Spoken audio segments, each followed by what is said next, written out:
حضرت عائشہ رضی اللہ تعالیٰ عنہ سے روایت ہے، نبی صلی اللہ علیہ وسلم نے فرمایا، مسواک منہ کی صفائی و پاکیزگی اور رب تعالیٰ کی رضامندی کا ذریعہ ہے۔ سنن نسائی حدیث نمبر 5۔ حضرت انس بن مالک رضی اللہ تعالیٰ عنہ سے روایت ہے، رسول اللہ صلی اللہ علیہ وسلم نے فرمایا، تحقیق میں نے مسواک کے بارے میں تمہیں بہت تاکید کی ہے۔ سنن نسائی حدیث نمبر 6۔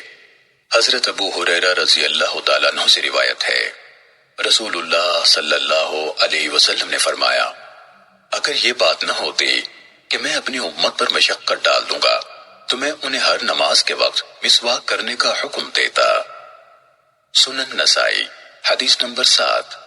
قاضی شریح سے روایت ہے، وہ کہتے ہیں کہ میں نے حضرت عائشہ رضی اللہ تعالیٰ عنہ سے پوچھا کہ نبی صلی اللہ علیہ وسلم جب گھر میں داخل ہوتے تو سب سے پہلے کون سا کام کرتے تھے؟ انہوں نے فرمایا، مسواک کرتے۔ سنن نسائی حدیث نمبر 8۔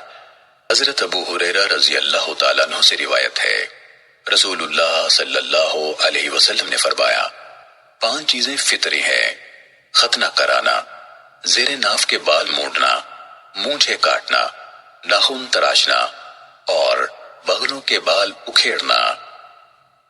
سنن نسائی حدیث نمبر 9۔ حضرت ابو ہریرہ رضی اللہ تعالیٰ عنہ سے روایت ہے، اللہ کے رسول صلی اللہ علیہ وسلم نے فرمایا، 5 چیزیں فطری ہیں، مونچھوں کا کاٹنا، بغلوں کے بال اکھیڑنا، ناخن تراشنا، زیر ناف کے بال صاف کرنا اور ختنہ کرانا۔ سنن نسائی حدیث نمبر 10۔